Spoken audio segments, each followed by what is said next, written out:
Hello, everybody, and welcome to another episode of Fireside Chicago, where we host fireside chats with prominent leaders from Chicago's business community, live on Zoom with Q&A every Tuesday and Thursday, 11:30 a.m. Central Standard Time. I'm your host, Tim Shum. I'm also the founder and president of Lucas James Talent Partners. We're going to be chatting with Amanda Lannert, CEO of Jellyvision today. Before we get to chatting with Amanda, I just want to highlight some of the guests that we have to close out May. A little bit of a sneak peek into June. Rounding out May, we have Joe Holberg, founder and CEO of Holberg Financial. We're going to be talking about his company, Holberg Financial, but Joe is an expert in financial literacy, personal finance. I feel like with this pandemic, people got caught off guard as it relates to their personal finance situation. Check that out. We're going to be talking a lot about personal finance. Headed into June, I'm not going to go over everybody, but we have such a good roster. We have folks from Jump Capital, Chingana Ventures, Innovative Care, which is a COVID-19 testing facility in Lincoln Park. So if you're interested in hearing from someone in Chicago on the front lines of the COVID-19 pandemic, check that out. Dr. Rahul Khairi is going to be coming on board. We have folks from Urban Bound and Hierology, CEO of Forager Logistics. Matt Silver's coming on board. The CEO and president of IDX Technologies is coming on board. And then we have a special guest, Brent Sopel, former Chicago Blackhawk, former Stanley Cup champion, and current founder of the Brent Sopel Foundation for supporting kids with dyslexia. Really excited to be continuing the show. Appreciate everyone's support. Moving along to our guest today, Amanda Lannert is the CEO of Jellyvision, the maker of interactive benefits communication software called Alex. Since taking over Jellyvision's helm in 2011, Amanda has played a key role in the company's success. Jellyvision has been a staple in the Chicago business community. The technology scene has seen year over year consistency and growth since she's taken over. Amanda has also won several CEO of the Year awards, Woman of the Year awards. She also sits on the board of several Chicago technology companies, and most importantly is an all-around great human. Amanda Lannert, thanks for joining the show today. Delighted to be here. Thanks for having me. Absolutely. Absolutely. So we had a little bit of a prep call last week. Appreciate you carving out the time for that. Prior to that, it's been a couple of years since we kind of caught up, so I really enjoyed doing that. One thing we didn't necessarily kind of get into, you've been involved in the Chicago technology community for the past couple decades. You've seen recessions. Personally, with Jellyvision, you've seen a lot of pivots. You've seen a lot of different companies grow over the years. Let's just talk Chicago tech community for a second. How have you seen the community grow? You started at Jellyvision in the early 2000s. Maybe describe it then, and then how you've seen it grow over time and where we're at today. Yeah, back in the early 2000s, Howard Tolman called me back when he was running a school and said, "I'd like to hear what you're up to. It's nice to hear that there's another tech company in town." And so we talked to him, and like, there are actually other tech companies doing stuff. Like, there was no ecosystem. To me, the before and after wasn't 1871. The before and after was Groupon. The second we had a tech company quickly go from zero to IPO was sort of like the watershed moment, as it were, in the Chicago tech ecosystem. And now there are just so many gatherings and so many networking groups and so much more visibility. And it's still got that small town feel where anyone's win is everyone's win. And it feels really good. And, I think about the COVID response. I have so many thoughts based on your intro. 70% of Americans are personally, financially impacted by this pandemic, by either losing their job or some of their pay or a partner or a family member. It really is going to be very interesting to see what the long-term, reactions are going to be. But just getting back to Chicago tech and the community now. On the downside, I think that there's a reputation for Chicago tech of not raising a lot of capital. So they're more capital, efficient businesses. On the positive side, the way most businesses are financed is actually through revenue, not venture capitalists, but vested customers. And when you look at, surviving the recession, the Great Depression, companies that did well were incredibly close to customers, not close to investors, not close to, other stakeholders. They're close to customers. And I think that this sort of like revenue first focus, this customer value first focus of Chicago tech companies is going to help them out innovate, which is the only way to really get through this. You don't cut your way through and survive a pandemic. You innovate your way through and survive a pandemic. And those that can create innovation that is deeply customer centric will win. So I see so many companies doing really cool things and growing during this pandemic. And I think it's because its customers are in the line of sight. I left corporate America in January of 2016. And I have to admit, prior to that, I just didn't have my finger on the pulse of what was happening in Chicago. And this, like the growth of the Chicago tech ecosystem, like it sounded like a cool thing to say, a cool thing to do, a cool thing to be a part of. But now hitting this pandemic and all of the job losses that we've lost, I've been thinking about this recently. It is now more important than ever that we protect the house, that we protect Chicago and continue to innovate over the long haul, because we'll be able to float through some of these downturns if we have the right companies, if we have the right jobs here in Chicago. And that 100% goes back to the technology scene. If you look at Detroit's heavily automotive, heavily industrial, if you look at Cleveland, Ohio, Akron, Dayton, these are, former textile industries. The textiles got disrupted, everybody knows, and look what happens to those cities. Now more than ever, it's really important that we're building this ecosystem, to your point, getting capital involved with Chicago companies, allowing these to grow, because jobs means more salaries, more salary means more spending in Chicago, more restaurants are protected, more small businesses are protected here in Chicago. And I've been thinking about this more and more recently, whereas not to say it was just a cool thing to do and just and focus here in Chicago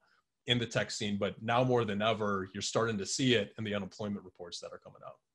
Yeah, and there are so many great examples of Chicago innovation happening and jobs being created and protected.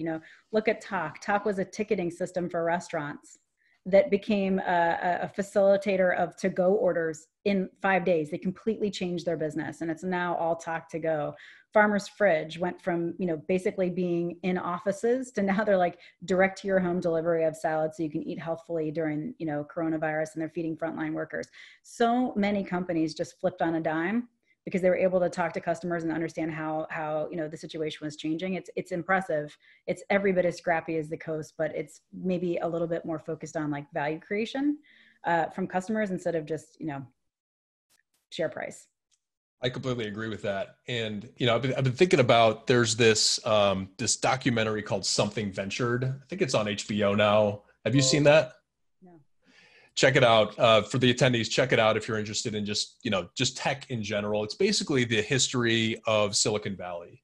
It starts with the semiconductor industry, some of the early investors in the semiconductor industry, some of the exits that happened, and how that capital was poured into the computer, software, and hardware industry. And then over the years, how that capital was invested into software and SaaS and application development kind of companies, and how this ecosystem in Silicon Valley has evolved over time. It's founders have concept, get capital, grow, create jobs, exits happen, lather, rinse, repeat. And I've heard, Chicago's 10 years behind Silicon Valley, or 15 or 20 years behind Silicon Valley. I don't know how much exposure you have to the coast, but what would you say to someone that says, hey, we're a little bit behind Silicon Valley and some of the things we need to do, maybe in order to get there, or kind of create our own story here?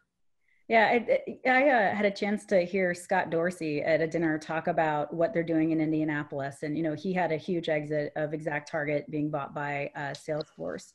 And I think that there are two important things for creating an ecosystem. One, liquidity for individuals so that they can take risks. And two, the bravado that comes with a big exit so you think you're bulletproof. You need to be a little bit nutty to go start a business that really is taking on big challenges. You need to be a little bit nutty to not join, but to start. And then liquidity matters.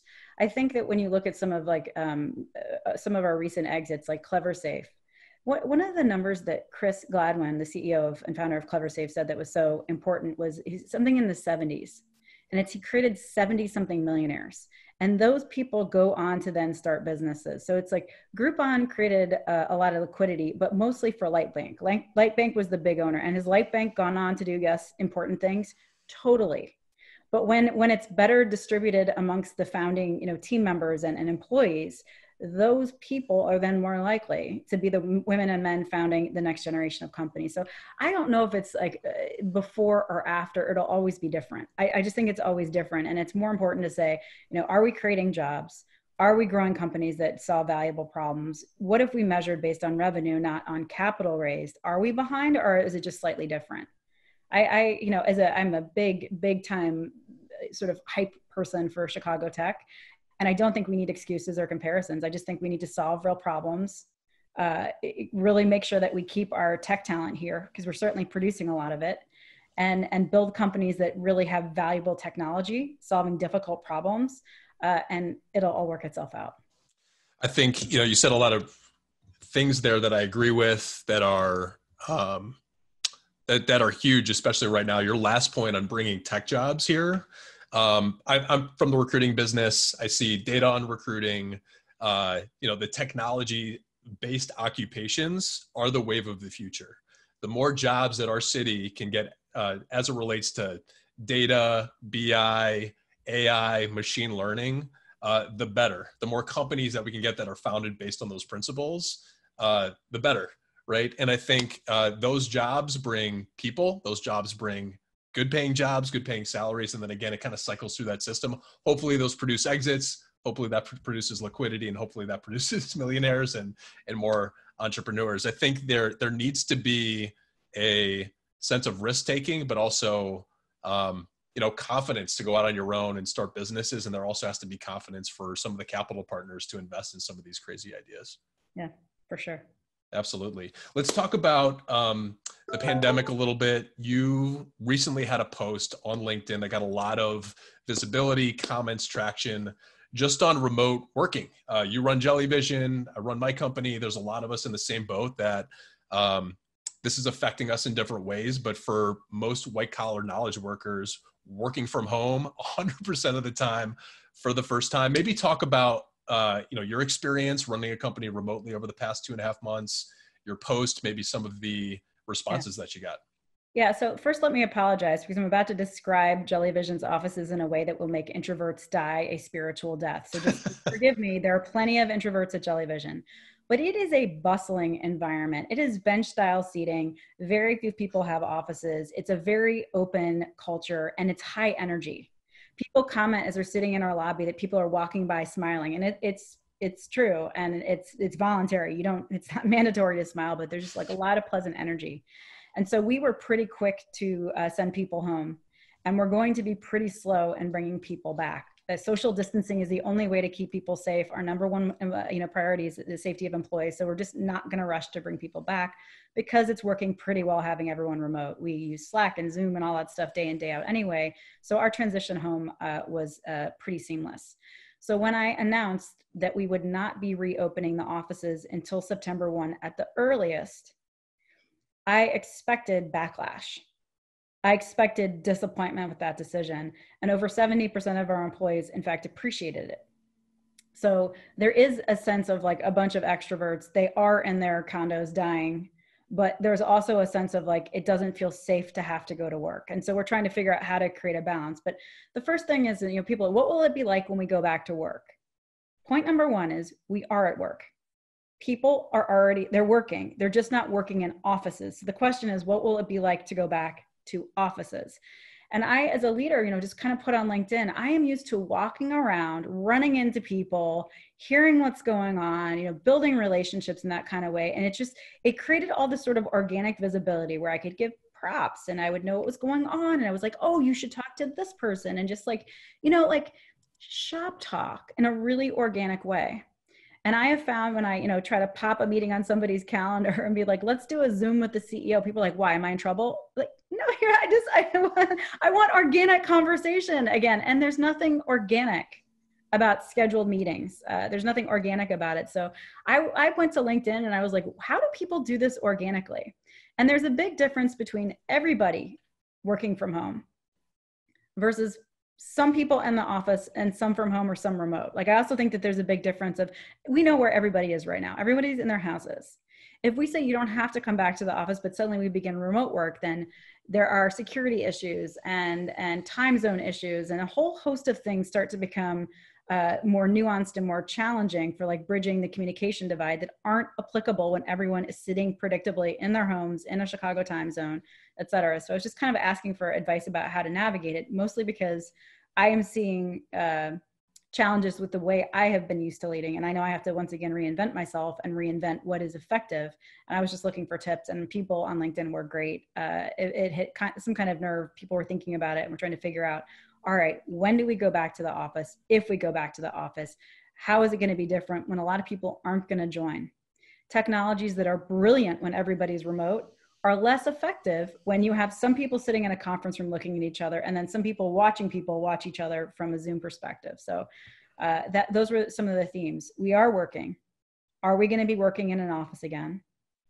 And if we continue to have this flexibility about not being in office, what happens when people truly start going remote and start being in a variety of different places? That's the gist of it. Yeah, the past 3 months obviously escalated quickly in a lot of different scenarios, but I think, it went from things are normal, this is something that's going on in China, let's keep an eye on it, to, hey, it's hitting here, let's be safe and send everybody home, to this is the new normal, at least for a little bit until we can kind of get back to work. And a lot of my clients are heads of people at some of the organizations based in Chicago. And we talk to the CEOs as well. But shout out to all the heads of people at any company, especially the ones here in Chicago. Some of the toughest jobs to date dealing with this pandemic situation. Their role now is, hey, if we decide to go back, a couple days in the office, couple days remote, do we need to pick a day? If we do go back before there's a vaccine and this thing's 100% behind us, what do we do? A lot of what I'm hearing is kind of crazy and scary, and it just seems like a lot of work, right? So they're talking about, hey, you have to get tested before you come into the office. So you have to go hire a tester that's medically qualified to do so. You have to adhere to the building's elevator policies. Typically, it's like 1 in, 1 out, which would be really hard to do. You have to wipe everything down. You might have to change, maybe go first shift, second shift, third shift to limit the amount of people that are in the office. I don't know about you. It seems like it might be a while before this is 100% behind us. And I think you're right. We have to kind of figure out a way to operate in this environment moving forward. It's going to be tough. So I try to make decisions based on data. So I always go, what's the fear versus the fact? A fact is a major real estate company is advising clients that are in high rises that the average wait time, should we all return to working in an office, will be on average 300 minutes to ride an elevator.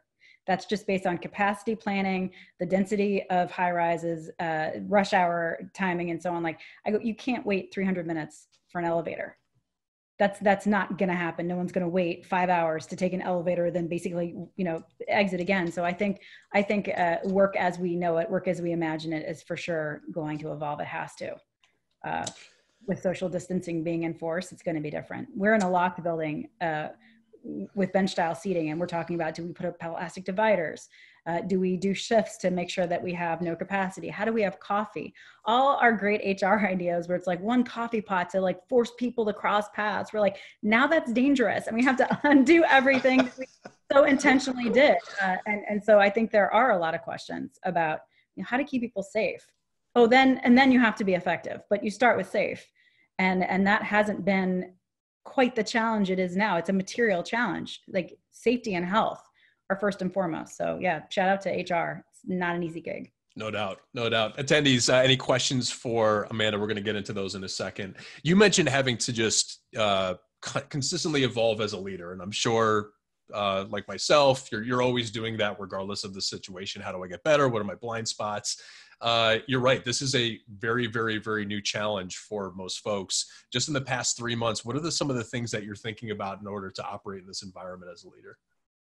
I think about employee mental health, and different people go through different things at different times, but how do we create a supportive community when you could be struggling because you have kids on you, or you could be struggling because you're alone in a condo and haven't had, human interaction for weeks on end. There is just a different level of like mental health awareness that I think about, like how can we help people who are in very different places with very different needs and have maybe even different levels of like interest in an employer inquiring. The second is, how do we help our customers? We have customers who went from thriving to overnight having no revenue, and then shortly after having, a fraction of the employees they once had. How do we provide support to customers in those situations?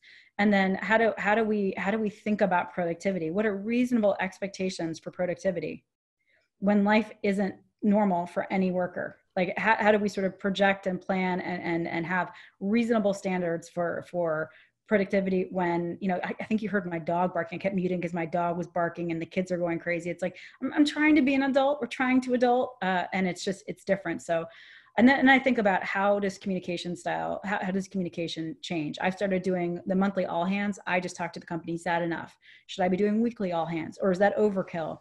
So the cadence, the content, the outreach, the support, when sort of like Maslow's hierarchy, the most basic needs, like, are you safe and are you well, are now something that employers have to ask on the regular, when it just used to be like further down on the list, like pretty much they're safe and well, not so much anymore. And then also just trying to like do well and survive, if not thrive, in these difficult times. It's a lot. You're spot on. I think, I've always told people my number one piece of advice that I've received is put yourself in the other person's shoes, golden rule. And I've always tried to live by that as a leader, salesperson, whatever. And doing that now, I mean, just like people on my team, I know you can relate to this. We have individuals that are alone in an apartment for the last 3 months. They're trying to stay safe, trying to social distance, haven't seen family, haven't seen friends, all that kind of stuff. I have folks on the team where like both of the individuals, the spouse works, 3 kids at home in elementary school. They have to be a teacher. And then they also have to show up for work. They're trying to help me out, run the business, and everywhere in between. And I think you're right. Like that mental health aspect of just what we're going through, and then leading as a steward for other people in your organization, is what you need to do right now. Sometimes individuals just need to vent. Some of my one-on-ones, we don't even get into business. How are you dealing with this situation? It sounds like a lot of the same for you. Have you needed to tactically pivot in any way, any area of your business? Maybe not as it relates to the remote environment, but maybe, speaking to some of your customers that are going through some tough times, or maybe your customers are remote. Any tactical pivots you needed to change from a product, sales, marketing standpoint? Oh, for sure. Our employers are so busy right now, just like staying alive, that they're not going through their normal routines at the normal time. We're going to go through open enrollment, which is the big event where employees pick their benefits for the following year, and employers are not going to have 6 months of uninterrupted time to think about it, to choose their benefits, to organize their plans, to get the communication ready, because they're so busy dealing with furloughed and returning workers and figuring out what the economy is going to bear. So first things first, we are going to have more virtual work than ever. The second thing to throw out, I already mentioned it, but 70% of American workers have been negatively economically impacted by coronavirus. It's not just health, it's wealth and lack thereof that employers are going to have to help navigate. 60% of Americans don't have $600 in savings, and we're facing an unemployment rate of coming up on 20%. Those most likely to be the people who don't have savings in the first place. Government stimulus helps, but we now know that rainy days come and can last 2 to 3 months at least. How are employers going to start talking to employees about emergency savings, about retirement savings? Like we actually think, if you look at indicators like the Great Depression, money habits change during these times. And how do we help employers help employees have sort of more economic readiness for the next bump? Like we think that has suddenly become an agenda item. So more virtual, more money talk. And then I think that there is going to be a national agenda around mental health. And I say this because it's truly it's not just a Jellyvision, which is a more sensitive and squishy company to begin with, but all meetings I have, people say now, how are you doing?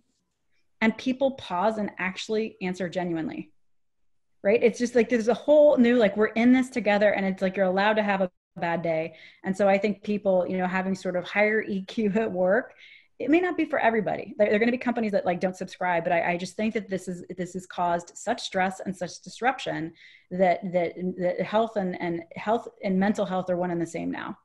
And there's going to be broader awareness, broader recognition, more socially progressive programs and benefits. And I think that just a lot more direct conversation. Those are sort of like the three things I think are coming. How people work in the office, again, who knows? I don't have, a crystal ball, but I know money is going to matter. I know more things are going to be virtual than in person. And I think we're going to be talking about how we feel for the foreseeable future. There's this bubble that I feel that we all have in this situation. And for the knowledge worker that's working remotely, it's your house, your people that you live with, friends, family on the phone or Zoom, the people that you work with remotely, Zoom calls, clicks, Slacks, chats. But there is a lot that's going on. And you've mentioned some stats that are staggering. 70% of individuals were negatively impacted by COVID. 40 million Americans lost their job in the last, 9 weeks? And we have another number coming out in 2 days. I'm hoping that it's a lot less than it's been. But I mean, these are crazy times. And then you have the stock market that's continuing to go up. That's maybe giving a false sense of reality that's going on the ground level. And it seems like you're very, very in tune to a lot of the things that are going on. I like to consider myself a history buff. You brought up the Great Depression. I think there's a reason why my grandparents that were born in the 19 teens, and then were in their 20s through the Great Depression, save, loyalty to employers, protect family, don't live above your means, were some of the values of that generation, right? And I think we've had this 10-year bull run that both individuals and companies got used to, right? That we're going to have to figure out how this kind of settles in from a company standpoint. I think, at least in the tech community that you've seen, that I've seen, depending on where you hit on the funding cycle or where your revenue is, your access to liquidity and capital kind of dictated if you did layoffs or not. As an individual, your savings, your rainy day fund, as you kind of talked about, dictated the level of stress that you have. I think this is going to rapidly change society and how individuals and businesses operate going forward, probably for the better in a lot of cases, but we have to get through this period first. And it sounds like, Jellyvision, as it relates to HR, employee benefits, and then your customers, you're kind of at the forefront of this in a lot of ways. Yeah, we are looking to the past for as much pattern recognition as we can. Nobody knows. That's one of the key things I keep saying. Whatever I say, I'm prepared to be wrong. I've put that into like company all hands meetings. And it's like, I understand that doesn't create great confidence, but I'm trying to be as realistic as possible. But, first we just looked at pandemics, which are always V recoveries. And this isn't looking like it's going to be a V recovery. So I went back and really started studying, what did companies do that came out of the Great Depression with strength? And you don't cut your way out of it. You invent your way out of it. You lean into marketing. You lean into new product development. That's why I think it's very interesting. You see a number of like bourbon companies making hand sanitizer, product innovation, product diversification, like those kinds of like movement. You can't hold on and hope it passes. You got to run into it and change. And it's going to be interesting to see, employers, there's tons of wealth in financial services companies right now. Are they going to try to ride it out? Or are they going to actually invent and change? Small companies are going to be inventing and changing. It's a very interesting time for sure. Absolutely. Yeah, I think, we have this PPP program that's going on for those of us that are in the small and medium-sized business community. There's a lot of stimulus that's happening. We're talking about, we're recording this on May 26th. There's a $3.2 trillion stimulus package. To your point, like no one has a crystal ball. There's so many variables that kind of play into this. It could be, best case V-shaped stimulus. Things are going well. Could be really bad. I would say, plan for the worst, expect the best. But to your point, you have to pivot.